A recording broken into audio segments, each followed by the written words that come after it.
Seja bem-vindo ao Viva Saúde. A saúde global visa a melhoria da saúde das populações e a luta pela equidade em saúde a nível mundial. Por outro lado, a medicina tropical é um ramo médico que lida com os problemas de saúde mais difíceis de controlar nas regiões tropicais. O desaparecimento de várias doenças tropicais em países desenvolvidos aconteceu devido a melhorias na habitação, alimentação e saneamento. Brevemente, o 5º Congresso Nacional de Medicina Tropical trará à ordem do dia estes temas, reunindo cientistas de Estados-membros da Comunidade de Países de Língua Oficial Portuguesa, da Europa e do mundo. Pretende-se estabelecer uma plataforma que debata políticas e serviços de saúde abordados na perspectiva do contributo para uma universalidade dos sistemas de saúde nos Estados-membros da CPLP. Para nos esclarecer, temos connosco Jorge Simões, diretor da Unidade de Saúde Pública e Internacional Bioestatística e professor do Instituto de Higiene e Medicina Tropical. Seja muito bem-vindo. Muito obrigado. Quais os maiores desafios à saúde global? Os meus desafios já foram referidos por si. A questão da cobertura universal é um objetivo de todos. É um objetivo da Organização Mundial de Saúde, é um objetivo de todos os países do mundo, uns com mais problemas, outros com menos problemas. Depois temos também a questão do combate às doenças, que existem com maior incidência nuns e noutros países. A questão também da organização dos sistemas de saúde, a questão dos recursos humanos, ou seja, há um conjunto de temas, são temas dominantes em praticamente todos os países e com uma maior ênfase em países como aqueles do espaço da CPLP. E quais são os principais objetivos do 5º Congresso de Medicina Tropical? Os grandes objetivos são pôr em confronto pessoas com percursos, com experiências, com saberes diversos de países da CPLP. Temos presente no Congresso pessoas, colegas de todos os países, mas também de outros espaços. A Organização Mundial de Saúde, vai estar a Diretora Regional de Saúde do OMS África. Nós pretendemos aprender uns com os outros. A questão do conhecimento é fundamental. Não há um conhecimento que esteja no norte e que seja, digamos, utilizado pelo sul. Nós aprendemos uns com os outros e esse é um aspecto que nós já estamos habituados há muito tempo a fazer. Políticas de saúde será um dos temas centrais deste 5º Congresso. Em que medida acredita que será benéfico para os países africanos a abordagem destas políticas de saúde neste Congresso? Pois, cada país tem o seu percurso. Cada país tem a sua forma de organizar o sistema de saúde e não há dois países iguais, como também não há dois sistemas de saúde iguais. De qualquer forma, a questão da organização dos sistemas de saúde é algo que pode ser sempre melhorado. E, utilizando aquilo que eu disse há pouco, ou seja, nós estamos sempre a aprender com aquilo que são os avanços, os ganhos que outros países têm feito e, de alguma forma, também aprendemos com os erros dos outros para não os cometermos. Nós vamos identificar aspectos concretos, mais uma vez a questão dos recursos humanos. É talvez a questão central, a questão dos recursos humanos. Ou seja, a formação dos técnicos de saúde, quando digo técnicos, digo os médicos, enfermeiros, técnicos de diagnóstico terapêutica, etc. A sua formação, como eu referi, a sua distribuição, a sua capacitação, a sua motivação, identificar como é que tudo isto está organizado em cada um dos países que estamos, a tratar, a estudar. Depois também a questão das tecnologias da informação e comunicação, que é muito importante neste espaço. Muitos dos países CPLP, como todos nós sabemos, são países de enorme dimensão, estamos a pensar em Angola e Moçambique, são países insulares, como é o caso de Cabo Verde e de São Tomé e Príncipe e de alguma forma também da Guiné-Bissau, e portanto cada um tem as suas particularidades e as tecnologias de informação e comunicação, a internet, o telemóvel e depois aspectos mais da medicina, como é o caso da telemedicina, são aspectos que também vamos estudar em pormenor. E também outros, como o caso da regulação em saúde. Portanto, tentamos encontrar um arco, não direi completo, mas um arco muito complexo de que interessa à organização dos sistemas de saúde. E quando falamos dos países africanos, estas questões têm aqui uma importância fundamental, porque as políticas de saúde muitas vezes não estão organizadas de forma estratégica que possa ir de encontro às necessidades da população, e a acessibilidade aos serviços de saúde também não é a melhor. Uhum. A questão do acesso é uma questão de todos os países. Não há nenhum país que não tenha problemas de acesso, problemas de cobertura universal. Veja o caso dos Estados Unidos da América. Os Estados Unidos não fazem parte da CPLP, mas qual é o objetivo central do sistema de saúde norte-americano? A cobertura universal. Ainda há milhões e milhões de norte-americanos que não têm cobertura por qualquer esquema de saúde nos Estados Unidos. Isto apenas para dar o exemplo daquilo que, eventualmente, é um dos países ou o país mais desenvolvido do mundo e que tem também a cobertura universal como um aspecto estratégico do seu sistema de saúde. E, portanto, cada país está a fazer o seu trajeto, cada país da CPLP, Portugal incluindo, mas todos os outros países também, tem tido melhorias. Quando nós utilizamos 2 ou 3 indicadores básicos e estudamos uma série cronológica longa, vemos que as melhorias vão sendo feitas ao longo dos anos e, portanto, e porquê é que isso acontece? Há pouco a sua doutora referia a questão dos determinantes sociais da saúde, ou seja, os bons resultados em saúde derivam de investimentos em saúde, mais hospitais, mais médicos, mais enfermeiros, mais centros de saúde, mas também o facto de haver as pessoas terem mais rendimentos, terem mais escolarização, as casas terem mais saneamento básico, haver casas de banho nas habitações, ou seja, todo um conjunto de aspectos que permite que, por exemplo, a taxa de mortalidade materna ou a taxa de mortalidade infantil esteja progressivamente a diminuir. E estamos a falar de uma estrutura social que tem de ser construída, digamos assim, para que tudo isto funcione de forma eficaz. E quais são os principais obstáculos à regulação dos sistemas de saúde? A regulação é um tema técnico muito complexo, não é? Porque quando nós falamos de regulação, falamos de uma intervenção do Estado com formas diferentes da intervenção habitual, normal. O que é que eu quero dizer com isto? Quer dizer que alguns Estados, e tem a ver com o próprio momento histórico e político de cada um deles, têm um caminho para alguns aspectos de privatização. Privatização ao nível do financiamento, ou privatização ao nível da prestação, significa que hospitais ou centros de saúde podem ser de entidades privadas.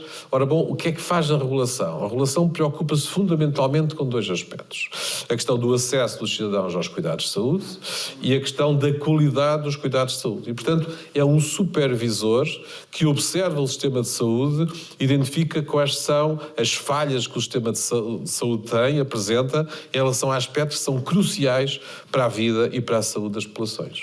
E em relação aos países africanos, quando falamos destes aspectos, quais são as dificuldades que se observam? Tem muito a ver com o percurso de cada um. Veja, por exemplo, Cabo Verde, há poucos meses, ou talvez há um ano, criou uma entidade reguladora da saúde, independente. E depois de muito tempo de trabalho, de maturação sobre se esse deveria ser ou não o caminho. Angola e Moçambique também estão num trajeto semelhante. Portugal criou a sua entidade reguladora da saúde no ano 2004 e, portanto, tem uma experiência já de 15 anos. E, portanto, cada país tem o seu próprio momento histórico de criação ou não de uma regulação independente ou não dos governos, mas tem muito a ver com a questão do percurso político e da necessidade que os Estados sentem de encontrar a tal supervisão que identifique os aspectos no acesso e na qualidade que podem prejudicar os cidadãos. Muito bem. E na nossa rubrica Saúde Tropical vamos falar sobre hepatite C. Conhecida como uma epidemia silenciosa, é uma doença viral que leva à inflamação do fígado. Este tipo de hepatite raramente desperta sintomas que podem passar por febre, letargia, mal-estar, queixas gastrointestinais, entre outros.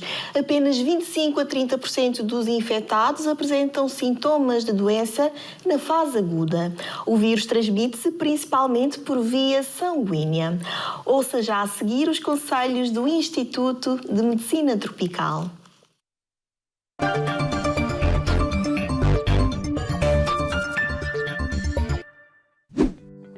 Quanto à hepatite C, é outro vírus, mas ela tem grandes diferenças em relação à hepatite A. Primeiro, ela pode evoluir para a cronicidade, ou seja, em vez de evoluir para a cura em algumas semanas, pode-se manter durante anos ou décadas e acabar por contribuir ou ser a causa principal da morte do doente. Ela não tem vacina, transmite-se fundamentalmente por via sexual ou por agulhas ou seringas mal desinfetadas, incluindo nisto tatuagens ou circuncisão ou outras manobras invasivas em que possa haver sangue contaminado. Há tratamento, só que é muito caro. E o tratamento é curativo, mas é muito caro. Ela é importante porque nas causas de cronicidade evolui frequentemente para cirrose e às vezes até para cancro do fígado. A seguir à hepatite B é considerada a maior causa de cancro do fígado no mundo, que é um cancro particularmente mortífero. Eu espero que, tal como aconteceu com o tratamento, que não havia aí em 2015 se foi lançado um tratamento novo, que o mesmo possa acontecer com a vacina e que mais cedo ou mais tarde apareça uma vacina que mude este panorama. Dando continuidade à nossa conversa, falávamos há pouco das dificuldades que os países africanos têm quanto à regulação dos serviços de saúde. Cabo Verde, então, é um exemplo, podemos dizer, de sucesso quando se refere a esta questão dentro dos países de língua portuguesa? Do meu ponto de vista, sim. Quer dizer, é aquilo que tem percorrido de uma forma mais consistente e mais rápida também esses caminhos da regulação.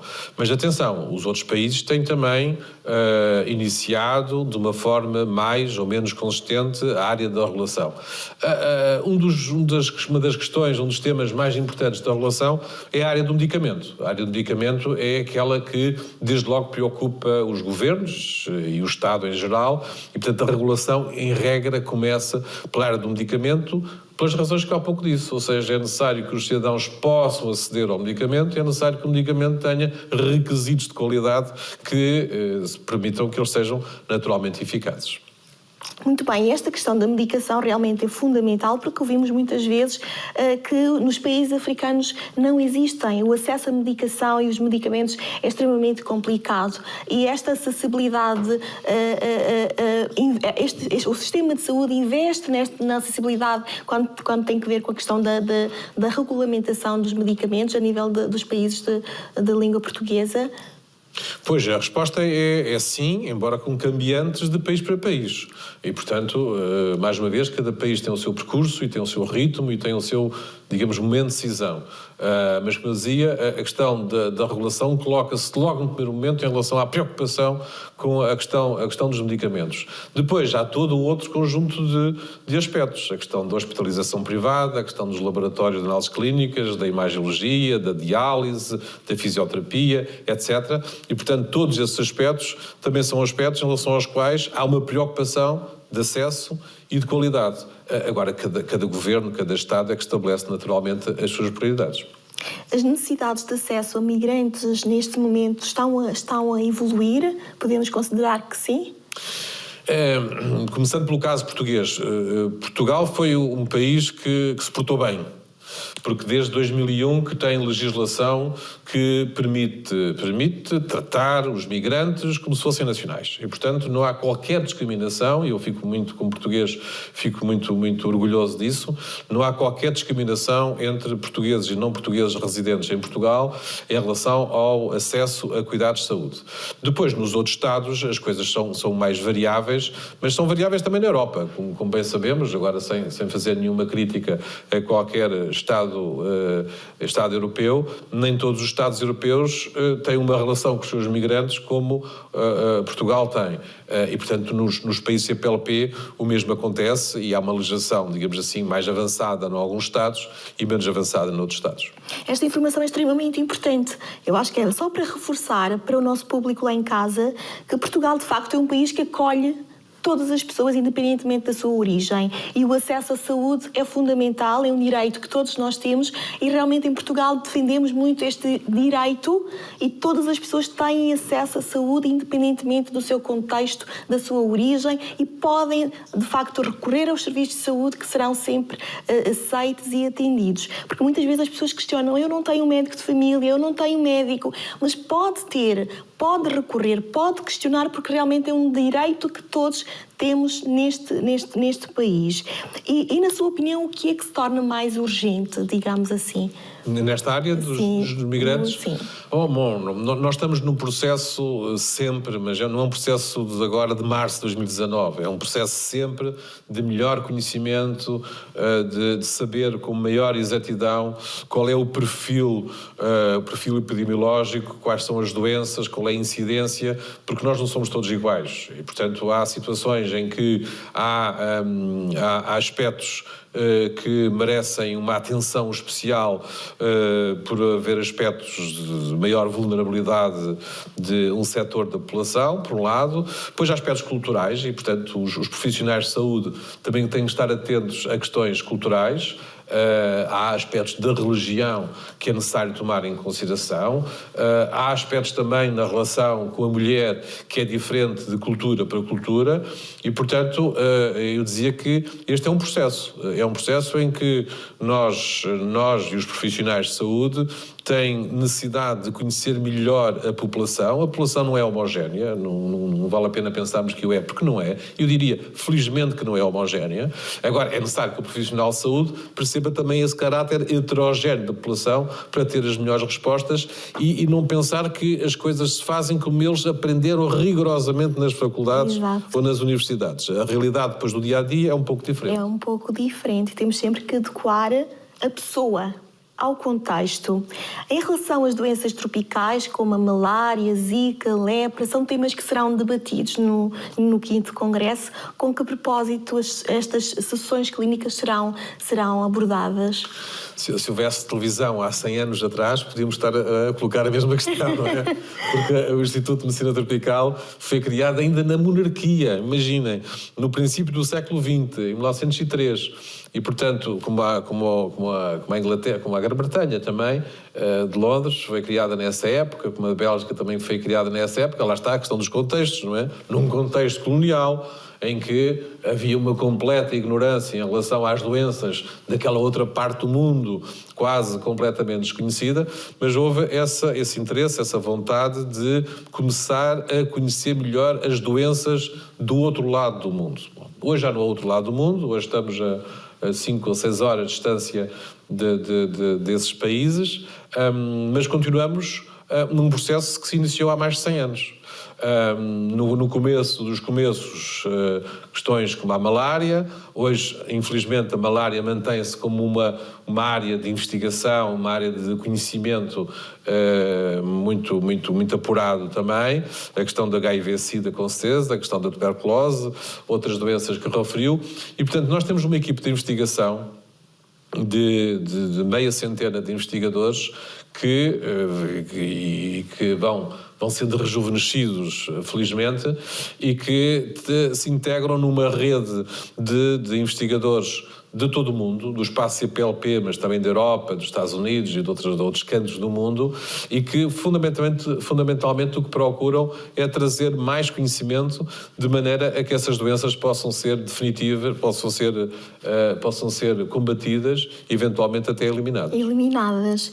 E dos temas que serão debatidos, quais são as áreas que pensa que estarão em maior destaque, digamos assim? O tema deste ano, como bem sabe, tem a ver com políticas e serviços de saúde e, portanto, nós temos mais uma vez a questão da cobertura universal. Aliás, a intervenção da Diretora Regional África é exatamente sobre cobertura universal da saúde, a questão da organização dos sistemas de saúde, a questão da regulação, a questão das tecnologias de informação e comunicação e depois a questão das doenças. Quer dizer, nós nunca podemos esquecer que o núcleo central da nossa investigação e da nossa atenção é a investigação sobre essas doenças que há pouco referi e, portanto, elas têm sempre um espaço, seja qual for o tema das conferências, doenças, têm sempre um espaço central na nossa discussão. Dois temas fundamentais. Quando falamos das políticas e serviços de saúde, estamos a falar daquilo que realmente constrói o sistema de saúde de uma comunidade, de uma sociedade. Portanto, estamos aqui a falar de temas realmente com um impacto em termos de cuidados de saúde fundamentais. E quais são os principais obstáculos à saúde global, digamos assim? Bom, voltamos à questão dos determinantes sociais da saúde, não é? E, portanto, a saúde não é um espaço que esteja separado do resto do mundo, do resto do país, e, portanto, uma população empobrecida tem piores níveis de saúde, uma população com piores níveis de escolarização tem piores resultados em saúde. Nunca temos uma situação de enorme surpresa de maus resultados do ponto de vista daqueles que eu referi, fundamentalmente ao nível do rendimento. Portanto, a pobreza é o principal inimigo da saúde. Da saúde. Não é? E por isso os governos têm, seguramente que têm, essa noção de que quando investem nessas áreas, quando investem em saneamento básico, quando investem na escolarização, etc., estão a investir indiretamente na saúde. E, portanto, essa é uma noção que cada vez está mais presente nos Estados e nos governos de cada um dos países e, portanto, quando me coloca a questão, eu digo, bom, esta combinação é uma combinação que cada vez tem que entrar mais no discurso, já entrou, mas também depois na prática política, não é? A prática política. Nós chamamos a isso a saúde em todas as políticas, traduzindo no inglês Health in All Policies, saúde em todas as políticas, no sentido que no ambiente, na agricultura, no ordenamento do território, na educação, em todas as políticas públicas deve estar presente a saúde. A saúde, muito bem.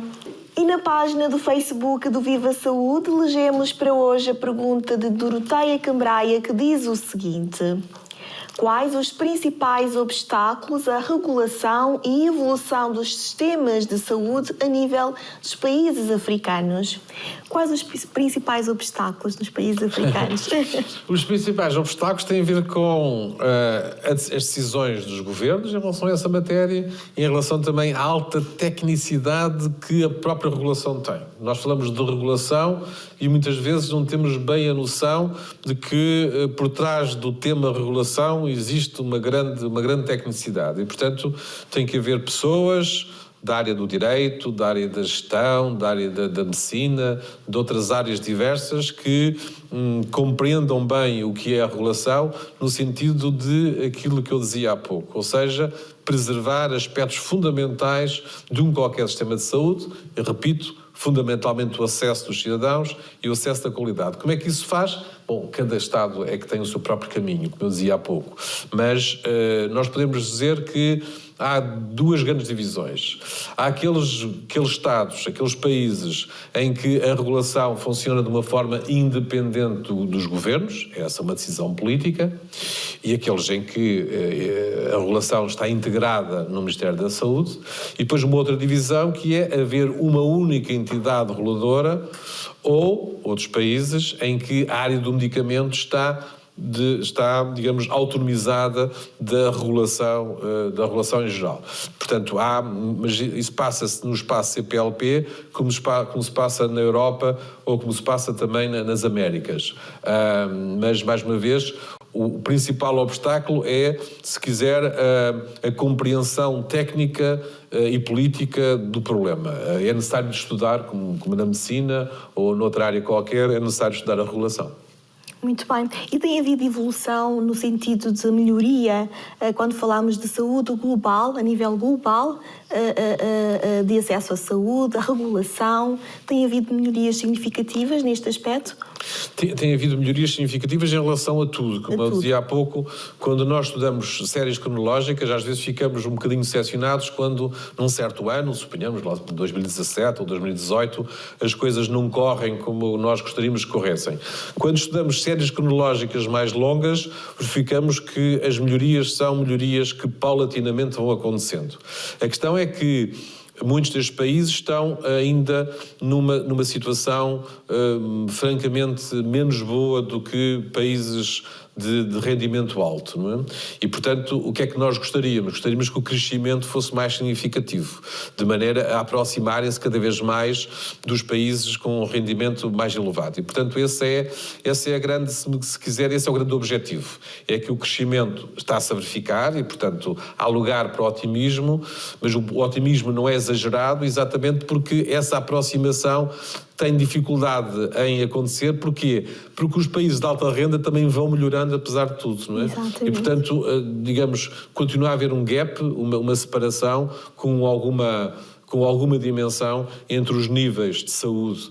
Podemos falar da mortalidade infantil, mortalidade materna, o que quer que seja, entre países que nós chamamos de baixa renda e países de alta renda. E, portanto, mais uma vez, a questão da organização do sistema de saúde aqui é muito importante, na medida em que é necessário que os resultados apareçam também devido a uma combinação eficiente dos recursos. Sejam os recursos financeiros, saber se é necessário aquele hospital ou se é melhor fazer 2 centros de saúde, e aqui entra também a economia e a gestão, de fazer avaliação económica, saber o impacto económico, mas também o impacto naturalmente social, impacto na saúde, e às vezes um governo tem, suponhamos, 10 milhões, do que quer que seja, e a opção pode ser construir 2 ou 3 hospitais, ou 10 ou 20 centros de saúde, e portanto é necessário também que haja essa percepção que as escolhas, choices, não é? As escolhas se fazem em cada momento e é necessário que haja um bom conhecimento técnico que permita uma boa decisão política. Muito bem. E que personalidades distingue neste evento que se avizinha e quais os contributos que estas personalidades trazem para este evento? Isso é uma pergunta difícil, não é? É a mesma coisa que perguntar naquela equipe de futebol quem é que destaca. Bom, e depois vamos dizer 3 ou 4 jogadores e depois esquecemos 7 jogadores. E aquilo é a equipa é que funciona. Mas correndo o risco de esquecer muitas pessoas, a diretora regional da OMS África dá-nos a honra da sua presença. É uma senhora Moeti, uma senhora do Botsuana, é a primeira mulher diretora regional da OMS África. Muito bem. Exatamente, também estamos os dois de acordo, mais uma vez, e é de assinalar. A senhora Moeti, que nos vai falar fundamentalmente da cobertura universal. A Leonardo Simão, que foi Ministro da Saúde e Ministro dos Negócios Estrangeiros de Moçambique. A Luís Sambo, ex-diretor regional da OMS África durante muitos anos e também foi Ministro da Saúde de Angola. Maria de Lourdes Lima e Artur Correia de Cabo Verde. Temos muitos nomes, não há? Há também ainda Fernando Cupertino do Brasil, um homem com longo trajeto ao nível do conhecimento e da investigação na área do planeamento de serviços de saúde e, portanto, temos muitos nomes e esqueci-me propositadamente, senão ficava aqui a falar durante muitos minutos, de muitos nomes que vão integrar o nosso painel de oradores. E qual é o impacto deste evento no estudo de medicina tropical e saúde global também? Fundamentalmente é nós contactarmos, quer dizer, nós conhecermos. A internet e o Skype não resolve tudo, não é? Portanto, a distância não aproxima as pessoas, apesar da internet. E, portanto, nós vamos apresentar comunicações, nós vamos discutir, nós vamos estar durante 3 dias em Lisboa. Serão 3 dias de congresso. São 3 dias de congresso, em abril. E, Quais portanto, os dias? 10, 11 e 12 de abril. No Instituto de Higiene e Medicina Tropical em Lisboa. Quem não puder estar presente, e naturalmente a maioria das pessoas que nos estão a ouvir não podem estar presentes, mas podem seguir via internet as sessões, com a participação de colegas do espaço CPLP, de todo o espaço CPLP e depois de outros países também. E há pouco esqueci-me, vai estar também John Reader, que é um britânico da OMS e que é um perito em doenças tropicais. E, portanto, o impacto que nós esperamos é exatamente a troca de conhecimento e que, no último dia, nós possamos estar mais ricos do ponto de vista do conhecimento, do ponto de vista de conhecer experiências, as mais diversas, em cada um dos países. Nós, na Europa, em Portugal, aprendemos muito com a África e esperamos também que a África possa aprender alguma coisa com Portugal e com o Brasil, mas isto é uma combinação, não é? É uma combinação e esse mix é que pode ser, e esperamos nós, que seja virtuoso. E que tipo de experiências Portugal espera oferecer e partilhar neste evento? Partilhar as tecnologias de informação e comunicação. Na verdade, temos aí algo para mostrar. Algo para mostrar que já compartilha, não é? Porque São Tomé e Príncipe tem telemedicina, Cabo Verde tem telemedicina, Angola tem telemedicina, Moçambique tem telemedicina e, portanto, vamos também olhar para aquilo que cada um está a fazer nesta matéria da telemedicina. Na matéria também de recursos humanos, como eu disse há pouco, a questão dos recursos humanos é fundamental e não vou repetir aquilo que disse. A questão da regulação, também já falámos, também trocar experiências em matéria de regulação e, mais uma vez, também a questão das doenças tropicais. E, portanto, temos que fazer o ponto da situação em relação àquilo que são as grandes preocupações de cada um dos Estados da CPLP em matéria de doenças, taxas de incidência, formas de tratamento, resultados, recursos humanos, tudo isso de maneira a que possamos aprender uns com os outros. Muito bem. Muito obrigada pela sua participação. Obrigado também. E para concluir, saiba que a regulação do setor da saúde, o planeamento estratégico, as necessidades de saúde dos migrantes, bem como o crescente papel das tecnologias nos sistemas de saúde, tornaram-se num debate imperativo, principalmente na agenda dos países africanos. Se gostou dos nossos conselhos, partilhe-os através de rtp.pt/play, acessível todos os dias, a qualquer hora. Espero por si no próximo programa. Até lá, viva bem, viva saúde!